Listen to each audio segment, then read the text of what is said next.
सबसे पहला सवाल है आपका, define maintenance under section 125 of CrPC. ठीक है, तो ये अभी सेक्शन आपको सीआरपीसी का नहीं पूछेगा, आपको बीएनएस से पूछेगा। ठीक है, लेकिन आपको टॉपिक दिया जाएगा।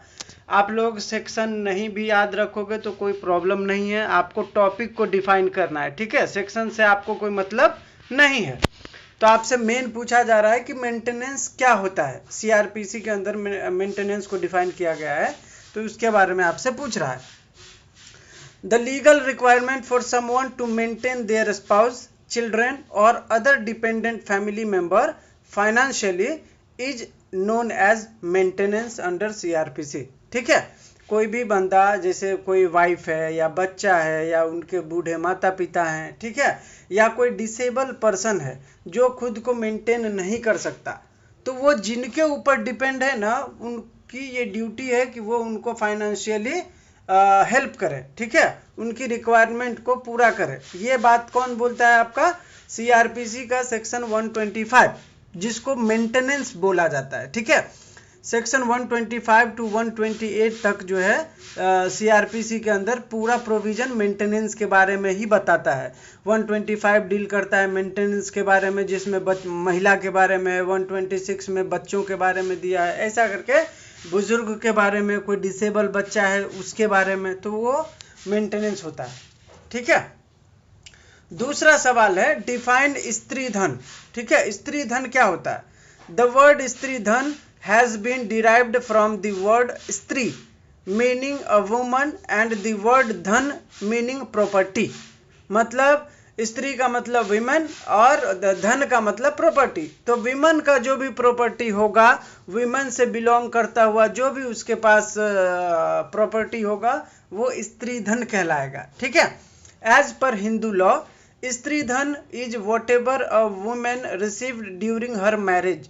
कोई भी महिला जब उसकी शादी होती है तो शादी के टाइम पर उसको जो भी मिलता है, जो भी उन्हें रिसीव करती है, वो सारा उनका क्या होता है? स्त्री धन होता है। Stridhan includes all movable immovable property, gifts etcetera received by women prior to marriage, at the time of marriage, during child birth and her widowhood. एक महिला अपनी शादी से पहले, शादी के बाद, बच्चा होने के बाद या पति के मरने के बाद, कोई भी किसी भी परिस्थिति में जो भी वो रिसीव करती हैं, जो भी उनको बिलोंग करता है कोई भी प्रॉपर्टी या गिफ्ट, ठीक है, तो वो स्त्री धन के अंदर कवर होता है। ठीक है, तीसरा सवाल है what is in camera proceeding. In camera proceeding means the proceeding behind the door and not in an open court. It is a private proceeding in the absence of general public and media and meant to be conducted in sensitive cases to protect the privacy and dignity of the parties. तो ये खास करके rape case, POCSO का case जो भी होता है ना, जिसमें महिलाओं के सेंसिटिव केसेस होते हैं, ठीक है, तो उनको पब्लिकली, आपको पता है कि कोर्ट में बहुत सारे लोग बैठे होते हैं क्योंकि उनका भी मैटर होता है।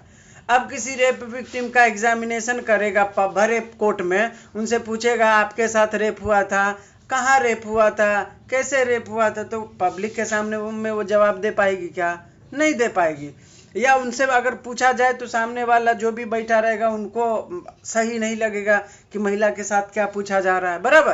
तो ये ऐसे सेंसिटिव मैटर जिसमें महिलाओं के साथ कोई अपराध होता है, तो उनका जो प्रोसीडिंग होता है वो इन कैमरा प्रोसीडिंग होता है, जिसमें कोर्ट का दरवाजा बंद कर दिया जाता है, बाहरी आदमी को अलाउ नहीं किया जाता। उसमें सिर्फ पार्टीज, जैसे महिला है जिसके साथ रेप हुआ तो वो महिला रहेंगी, उनके वकील होंगे और उनका अपोजिट वकील जो होगा वो होगा, और सामने जो जज होंगे वो होंगे, बस। मतलब कुल मिला के ये 4-5 लोग ही होते हैं उस प्राइवेट प्रोसीडिंग में, इन कैमरा प्रोसीडिंग में, और तब उनका जो है एग्जामिनेशन करा जाता है, तो वो होता है इन कैमरा प्रोसीडिंग। नेक्स्ट है what is shelter home. Shelter home क्या होता है? तो शेल्टर होम का मतलब होता है shelter homes are temporary housing facility that provide emergency accommodation to individual in need. ठीक है, कोई भी इंसान है, वैसे तो इस शेल्टर होम यहाँ पे डिफाइन है, तो शेल्टर होम का मतलब बच्चों के लिए, ठीक है, याद रखना, आपका ये लॉ रिलेटेड टू वीमेन और चिल्ड्रन का पढ़ रहे हो तो यहाँ पे शेल्टर होम सिर्फ बच्चों के लिए होगा, ठीक है। तो आपको लिखना है shelter homes are temporary housing facility that provides emergency accommodation to child, ठीक है, क्योंकि यहाँ पे आप शेल्टर होम बच्चों के लिए बात कर रहे हो, ठीक है। These facilities can be run by government aided hostel और प्राइवेट इंडिविजुअल, ठीक है। ये जो शेल्टर होम होता है वो प्राइवेट इंडिविजुअल भी ओपन कर सकता है गवर्नमेंट के परमिशन से, ठीक है, या सरकार खुद से खोलती है। Most people who are homeless और vulnerable and in emergency situation can approach shelter homes, ठीक है। Shelter home defined under section 141 under JJ act.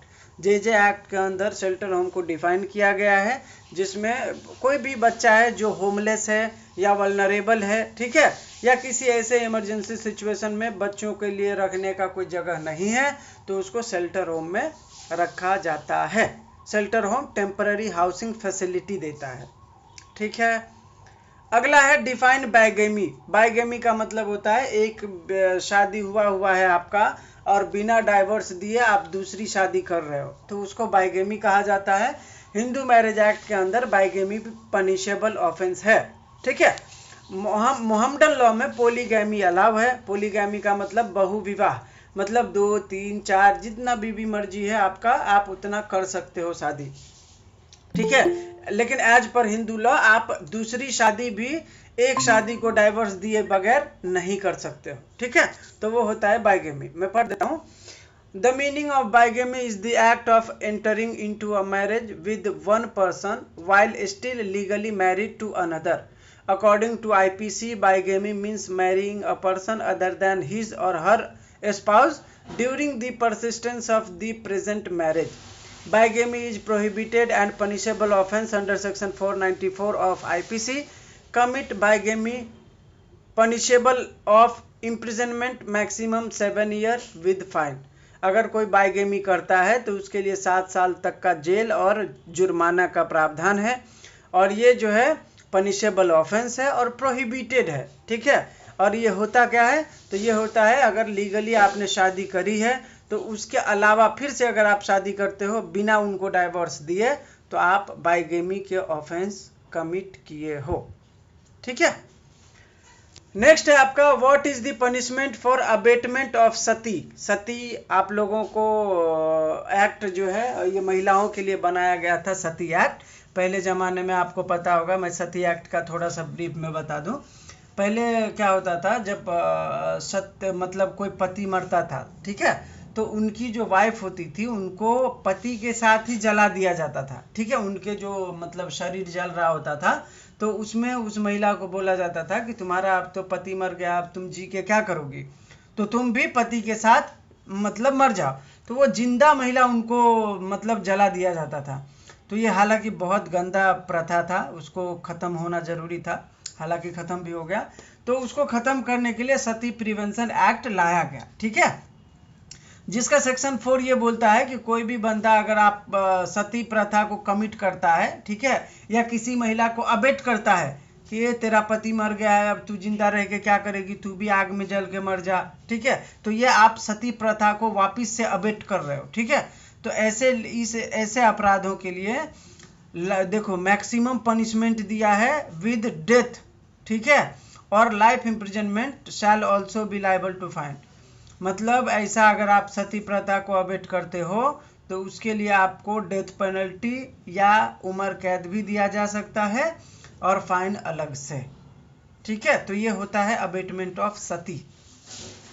अगला है what is the punishment for prescribed for dowry death. मतलब dowry death के लिए punishment क्या prescribe किया गया है, तो according to section 304 of IPC, ठीक है, नए वाले का सेक्शन अलग है, वो पढ़ लेना आप लोग, मैं आप लोगों को नए वाले का भी भेज दूंगा, ठीक है।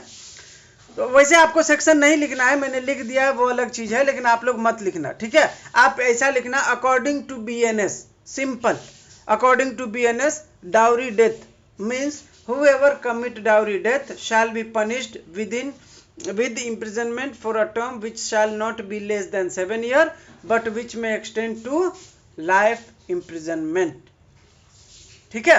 पनिशमेंट एज इट इज है, सिर्फ सेक्शन बदला है, तो सेक्शन तो आपको वैसे भी नहीं लिखना, आप बस BNS का जिक्र करना और लिख देना according to BNS whoever commit dowry death shall be punishable so and so, ठीक है ऐसा।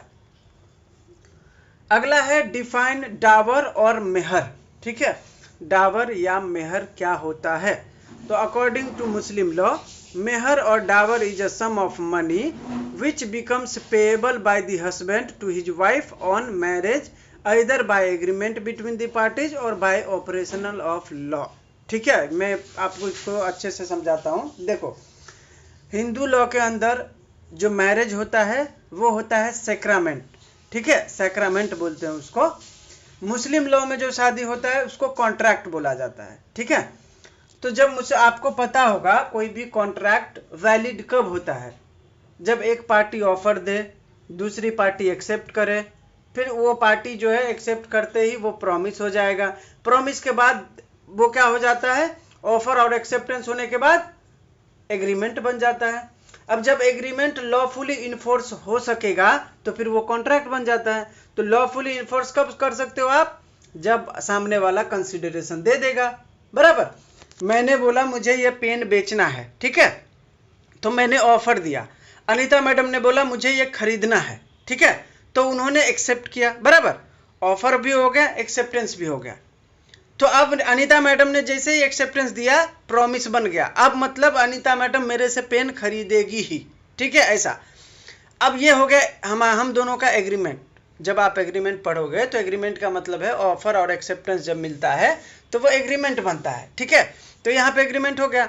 अब जैसे ही मुझे अनीता मैडम पैसा दे देंगी पेन का, हमारा कॉन्ट्रैक्ट हो गया, बराबर। कंसिडरेशन जैसे ही मिलेगा वो लॉफुली हो जाएगा ना, इन्फोर्सेबल, बराबर।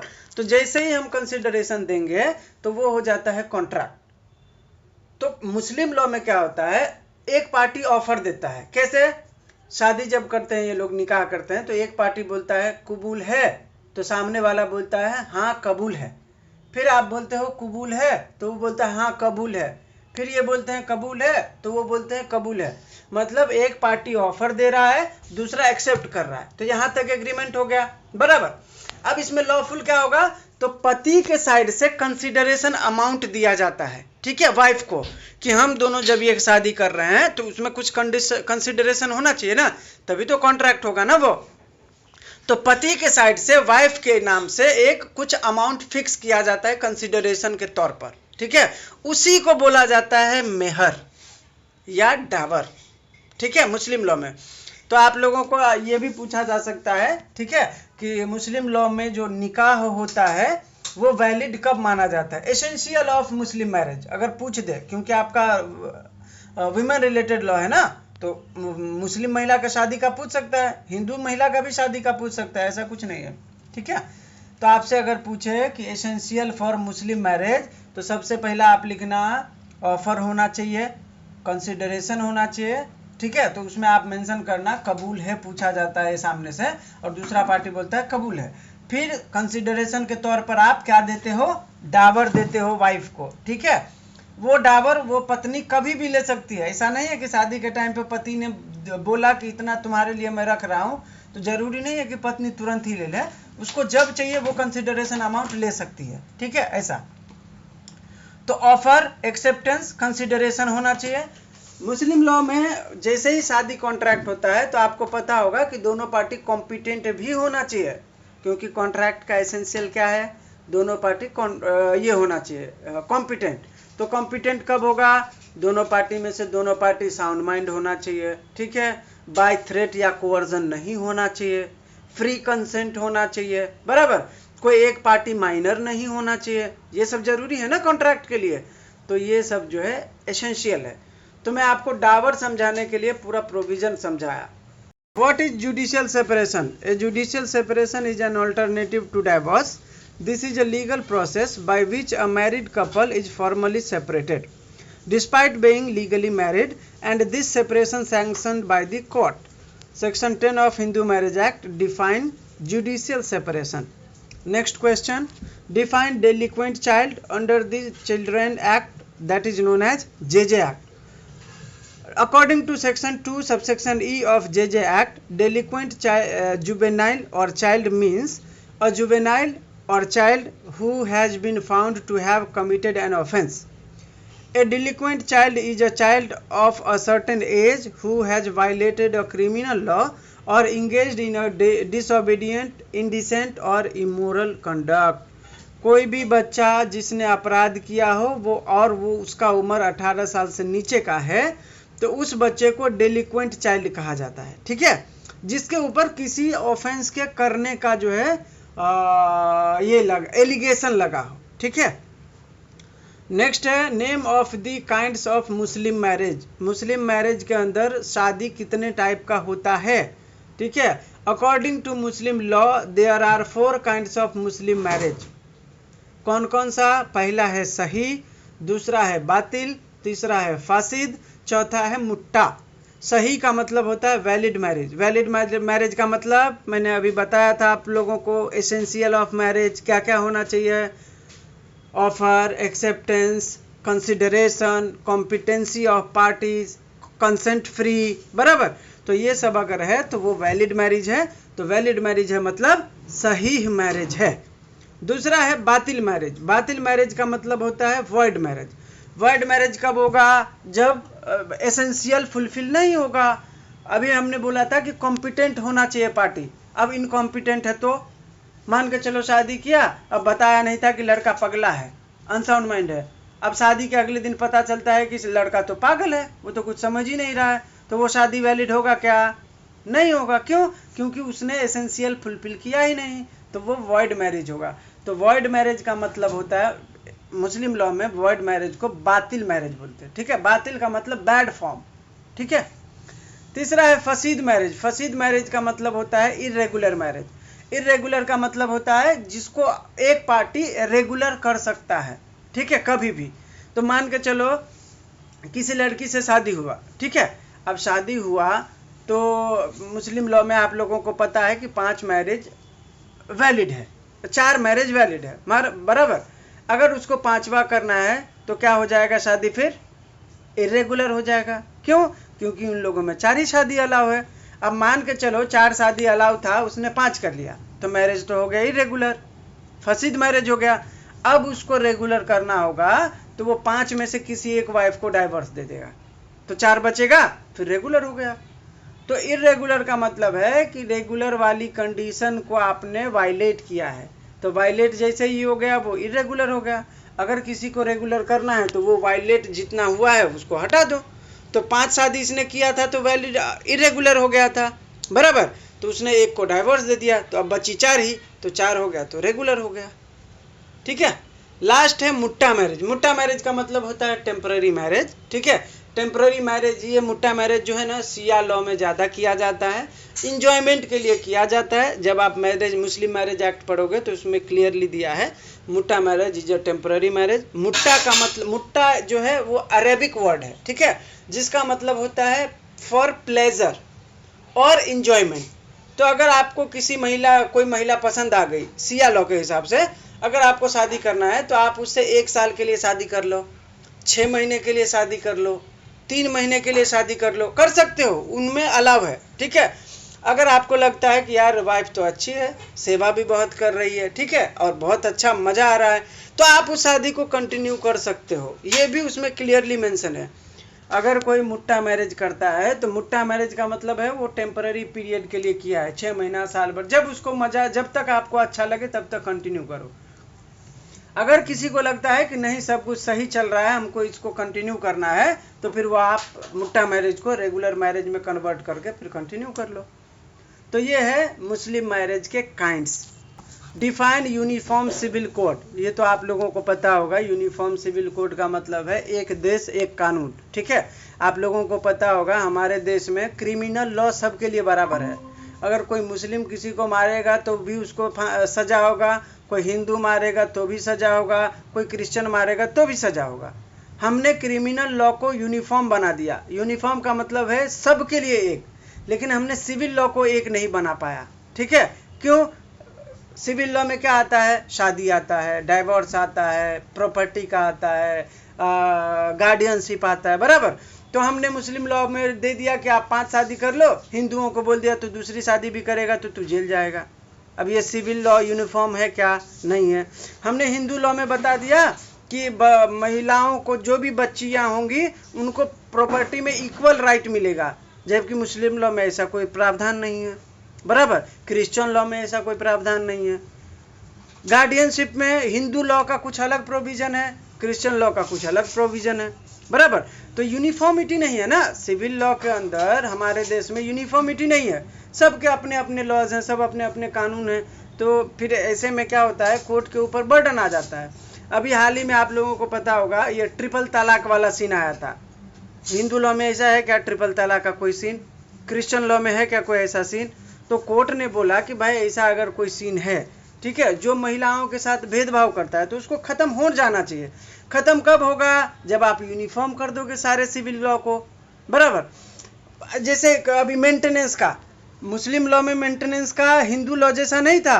आप शाहबानो का केस पढ़ोगे तो उसमें सुप्रीम कोर्ट ने बोला उससे पहले मुस्लिम महिलाओं को यूनिफॉर्म ये मेंटेनेंस का हक नहीं था, सीआरपीसी के 125 के तहत। सुप्रीम कोर्ट ने कहा उसको, उस केस में सुप्रीम कोर्ट ने कहा था कि अब यूनिफॉर्म सिविल कोड की ज़रूरत आन पड़ी है। क्यों? क्योंकि अब हिंदू महिलाएं तो शान से ले लेती हैं मेंटेनेंस, मुस्लिम महिलाओं को दिक्कत होता है, वो कहाँ जाए मेंटेनेंस लेने के लिए, बराबर। तो सुप्रीम कोर्ट ने शाहबानो के केस में मेंटेनेंस के लिए सीआरपीसी का 125 महिलाओं के लिए भी चालू कर दिया। उन्होंने बोला सीआरपीसी मतलब सबके लिए बराबर है, उसमें कोई भेदभाव नहीं है, ठीक है।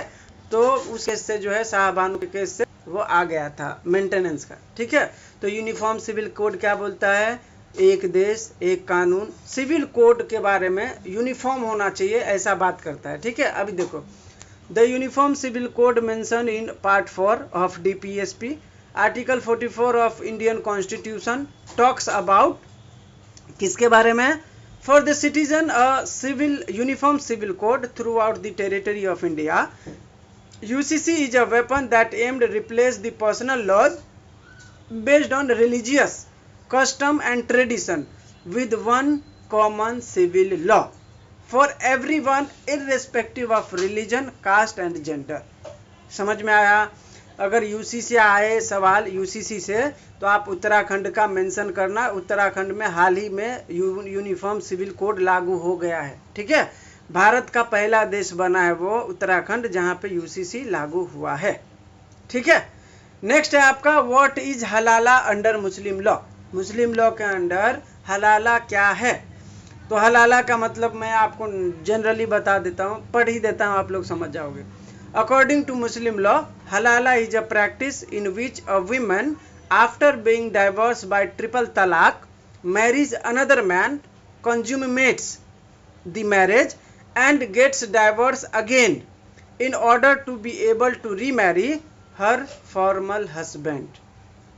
कोई भी महिला है, ठीक है, मुस्लिम महिला, अगर उनको पति ने डाइवोर्स दे दिया, ठीक है, अब उस पति को उसी महिला से शादी करना है या उस महिला को उसी पति से शादी करना है आफ्टर डाइवोर्स, तो उस महिला को किसी और मर्द से शादी करना पड़ेगा, फिर उनको कंज्यूमेट्स करना पड़ेगा, मतलब फिजिकल होना पड़ेगा वहां पे, और फिर उस पति से डाइवोर्स देना पड़ेगा और फिर वो अपने फॉर्मर पति से शादी कर सकती है, ठीक है। This is known as halala. अगला है आपका define child under immoral traffic act. Child का डेफिनेशन आपसे पूछ रहा है इमोरल ट्रैफिक एक्ट के अंदर। According to section 2 subsection A of immoral traffic prevention act, child means a person who has not completed the age of 16 years. याद रखना, आपको चाइल्ड का डेफिनेशन किसी भी एक्ट से पूछे तो 18 ईयर्स ही है, लेकिन इमोरल ट्रैफिक एक्ट जो है वो 16 ईयर्स का अगर कोई बच्चा है तो उसको चाइल्ड के कैटेगरी में रखा है, ठीक है। तो हमेशा याद रखना इमोरल ट्रैफिक में ही 16 साल है, बाकी हर एक्ट में 18 साल है, ठीक है।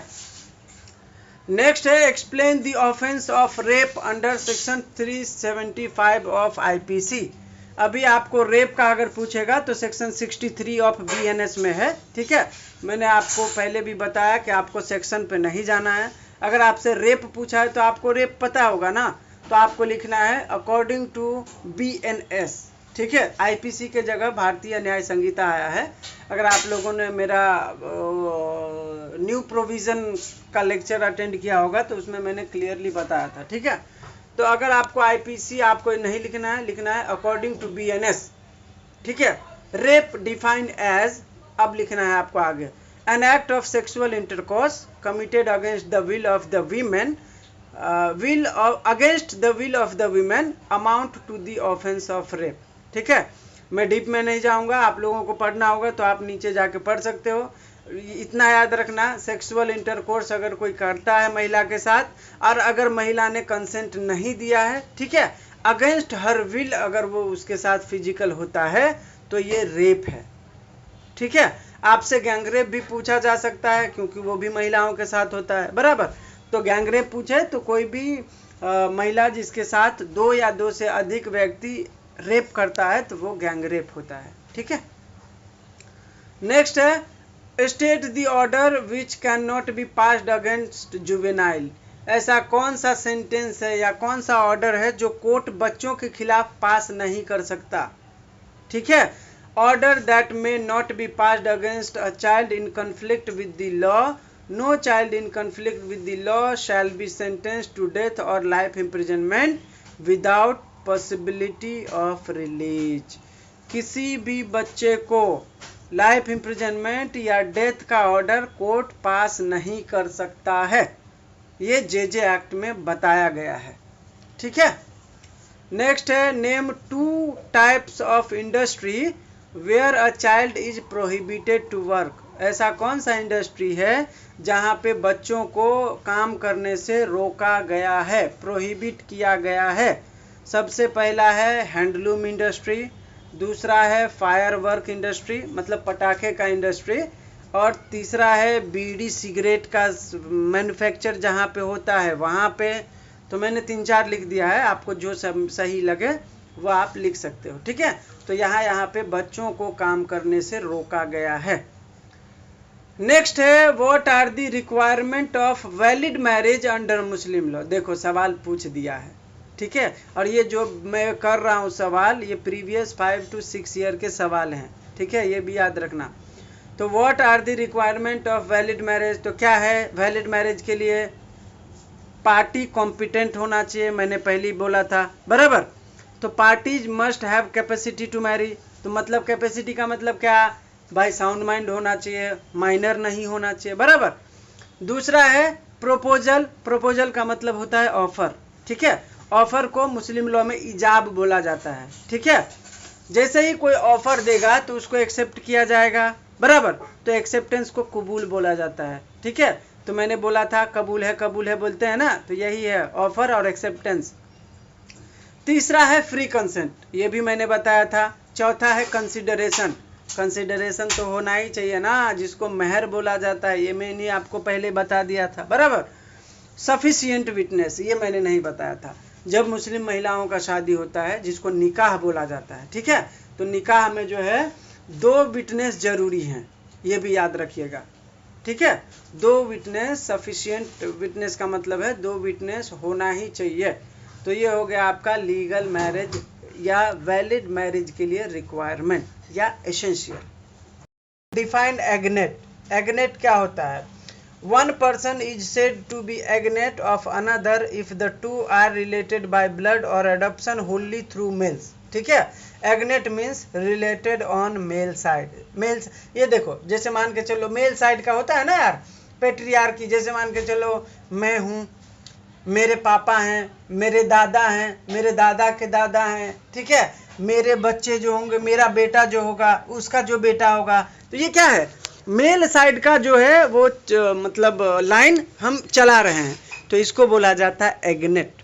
ठीक है, बाय ब्लड होना चाहिए, लेकिन वो मेल साइड का जो है ना वो मतलब चलना चाहिए लाइन। मैं, मेरे पापा के पापा, मेरा बेटा का बेटा, क्या है ये बेटे बेटे का चल रहा है ना मेल साइड का। तो मेल साइड का जो ये हम चलाते हैं मतलब पीढ़ी दर पीढ़ी, उसको बोला जाता है एग्नेट। ठीक है, नेक्स्ट है आपका state any 2 functions of human right commission. Human right commission का अगर यहाँ पे आपको ये भी बोला जा सकता था state any two function of national commission for women, यहाँ पे आपको ये भी पूछा जा सकता था state any two function of international convention of women, आपसे ये भी पूछा जा सकता था state any two function of CEDAW. ठीक है, ये सारे सवाल बन सकते हैं क्योंकि मैंने आप लोगों को पहले पढ़ा दिया है। तो टू फंक्शन क्या है ह्यूमन राइट कमीशन का? फर्स्ट है it has the authority to intervene in any action involving a breach of human right. कहीं पे भी ब्रीच ऑफ ह्यूमन राइट का केस आता है तो जो ह्यूमन राइट कमीशन के जो अथॉरिटी हैं उनको उसमें इंटरवेन करने का जो है पूरा अधिकार मिल जाता है। दूसरा है it has the authority to review and safeguard human right protection. Human right protection के लिए ये अथॉरिटी जो है सेफगार्ड के लिए पूरा काम करती है। उसके लिए अगर कोई पॉलिसी बनता है तो उसको रिव्यू कर सकती है, ये सब पावर उनके पास है। नेक्स्ट है inquiry into complain of violation of human right. अगर कहीं पे भी ह्यूमन राइट के वायलेशन का कंप्लेन आया है तो वो इंक्वायरी कर सकती है। ठीक है, नेक्स्ट क्वेश्चन है आपका for what the minimum working period what is the minimum working period for women to claim maternity benefit under maternity benefit act? ये बोल रहा है मिनिमम वर्किंग पीरियड कितना होना चाहिए किसी महिला का किसी ऑफिस में जिससे वो मैटरनिटी बेनिफिट क्लेम कर सके।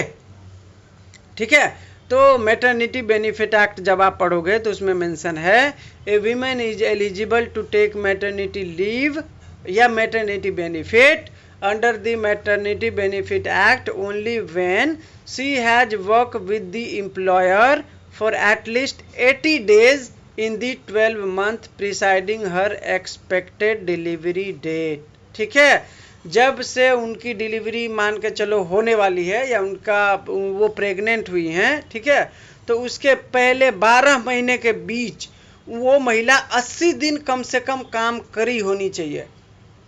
ठीक है, तब वो जो है मैटरनिटी बेनिफिट क्लेम कर सकती हैं। अगला है आपका what is maintenance pendant light. Maintenance pendant light क्या होता है? Maintenance pendant light means while a suit is pending. कोई भी केस पेंडिंग है मेंटेनेंस का, ठीक है, तो उसको बोला जाता है मेंटेनेंस पेंडेंट लाइट। जब मेंटेनेंस का केस पेंडिंग है तो कोर्ट जो है उस महिला को इंटरिम मेंटेनेंस दिला देता है। ठीक है, जब आप मेंटेनेंस का सूट फाइल करोगे कोर्ट में, ठीक है, तो जो भी एडवोकेट होता है अगर पहला हियरिंग में उसका मेंटेनेंस का हियरिंग नहीं हुआ तो दूसरे हियरिंग में जो एडवोकेट होता है वो इंटरिम मेंटेनेंस का एक एप्लीकेशन लगा देता है कि सर हमारा अभी मेंटेनेंस का केस पेंडिंग चल रहा है, ठीक है, अभी हियरिंग टाइम लगेगा, तब तक उस महिला को फाइनेंशियल सपोर्ट के तौर पर इंटरिम मेंटेनेंस दे दिया जाए।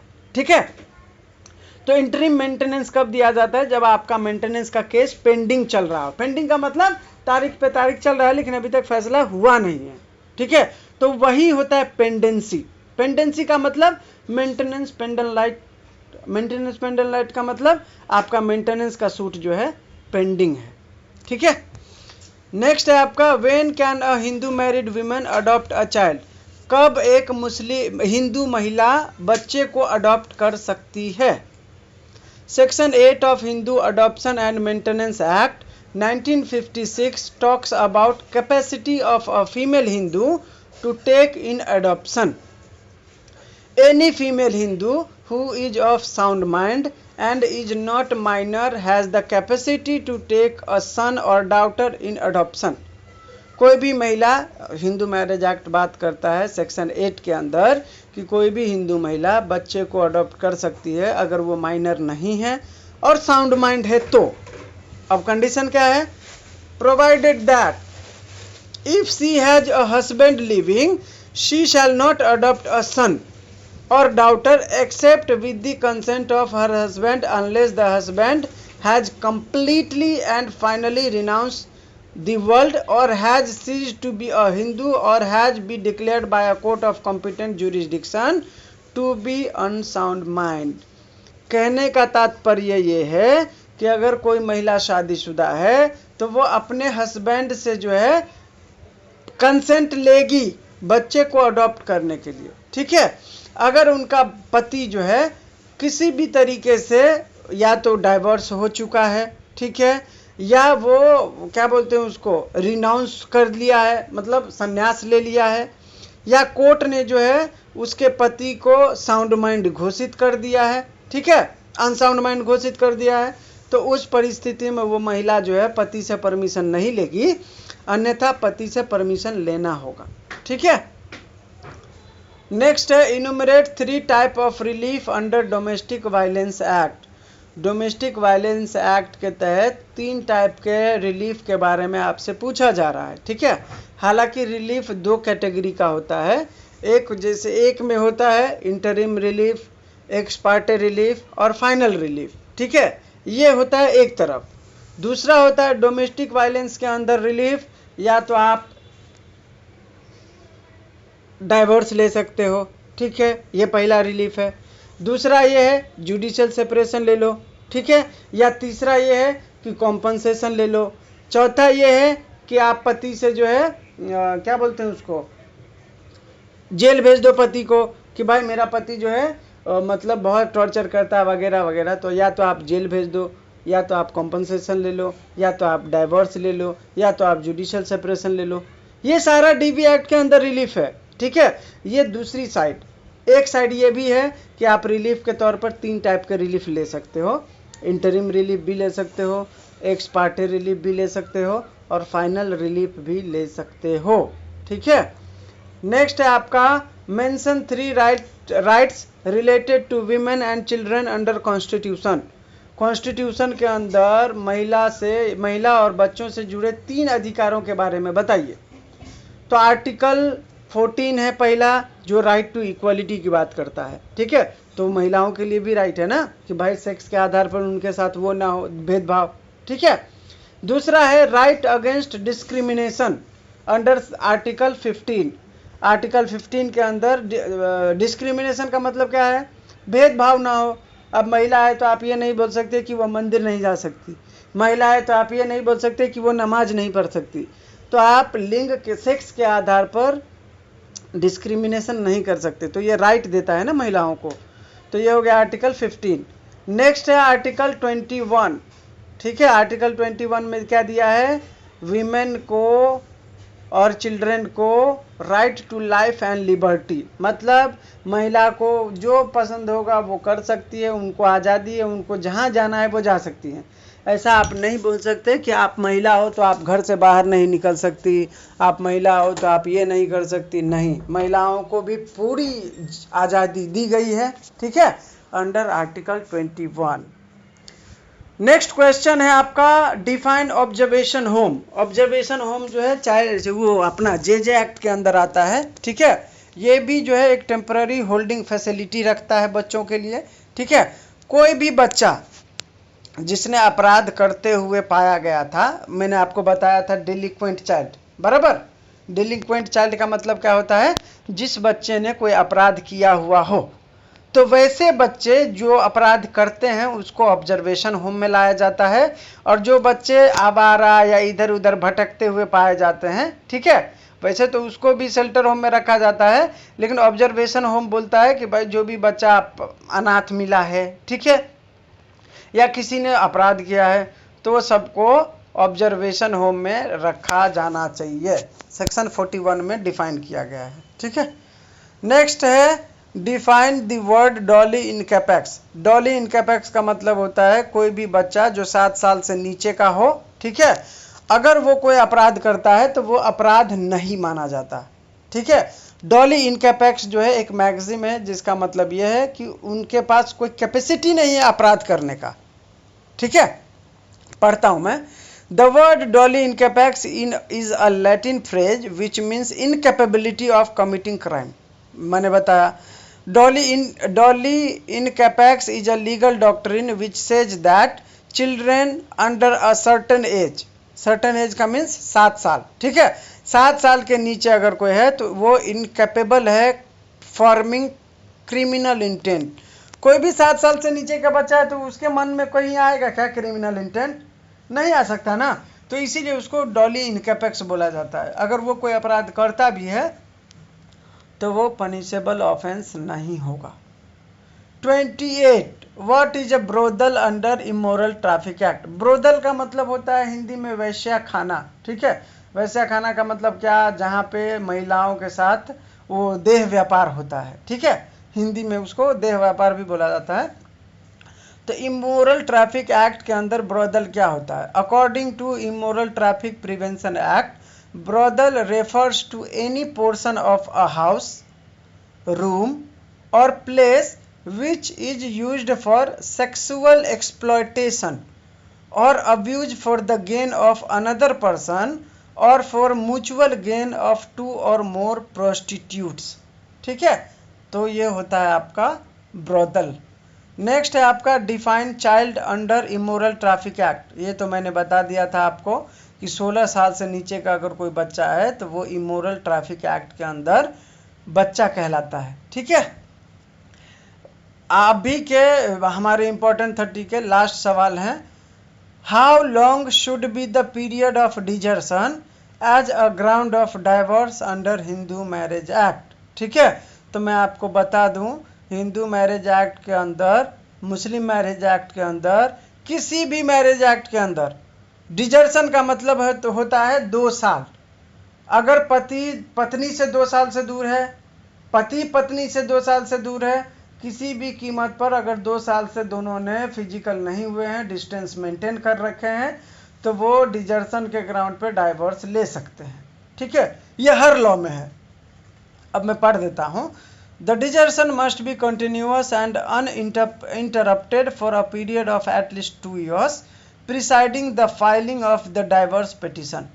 According to section 13(1) of Hindu marriage act, marriage can be dissolved by a court of law if one spouse has deserted the other for a continuous period of not less than 2 years immediately preceding the presentation of the divorce petition, ठीक है। तो ये हो गया आपका ये क्या बोलते हैं, डिजर्शन। एक और सवाल है जो पूछा जाता है, define conjugal rights under Hindu marriage act, ठीक है। कॉन्जुगल राइट का मतलब क्या होता है। तो कॉन्जुगल राइट का मतलब होता है विवाहोपरांत जो अधिकार आपको मिलता है वो कॉन्जुगल राइट होता है, ठीक है। कॉन्जुगल राइट के अंदर क्या होता है, जैसे मान के चलो मैं हूँ और मेरी शादी हो गई है, ठीक है। और मेरी पत्नी जो है बोली कि मैं मायके जा रही हूँ, और वो मायके से वापस नहीं आ रही है, और न रीजन बता रही है कि मैं क्यों आऊँगी, क्यों नहीं आ रही हूँ, और न मेरा फ़ोन उठा रही है। तो एज अ पति मेरा अधिकार क्या है, कंजुगल राइट का अधिकार मुझे है, क्योंकि विवाहोपरांत जो अधिकार मिलता है वो कंजुगल राइट होता है। तो विवाहोपरांत जो अधिकार होता है, यह अधिकार है ना मेरे पास कि मेरी पत्नी मेरे साथ रहे, बराबर। अगर कोई रीजन के बगैर, बिना रीजन बताए मुझे छोड़ के गई ससुराल, ठीक है, वो अपने मायके, और वहाँ से नहीं आ रही है, तो ये मैं इस बात को लेके कोर्ट जा सकता हूँ, क्योंकि हिंदू मैरिज एक्ट बोलता है कि कंजुगल राइट हर हिंदू के पास है, ठीक है। अगर उसकी वाइफ बिना रीजन बताए नहीं आ रही है तो आप कोर्ट में कंजुगल राइट को इन्फोर्स करने के लिए एप्लीकेशन डालो। अब कोर्ट जो है आपकी पत्नी को बुलाएगा कि भाई क्या हुआ, तुम दोनों शादी किए हो, तुम्हारे पति को तुम्हारी ज़रूरत है, तुम मायके में हो, क्या रीज़न है, क्यों नहीं रहना है, ठीक है। अगर महिला के पास कोई रीज़न नहीं होगा तो कोर्ट ऑर्डर देगा कि उस महिला को कि भाई आपको अपने पति के साथ रहना है, ठीक है। तो अगर वो सफिशिएंट रीजन बताती है तो कोर्ट बोलेगा फिर डाइवोर्स ले लो। अलग अलग रहने का क्या मतलब है ना, आप इनका पति का भी तो कंजुगल राइट है ना कुछ, बराबर। तो ये होता है कंजुगल राइट्स।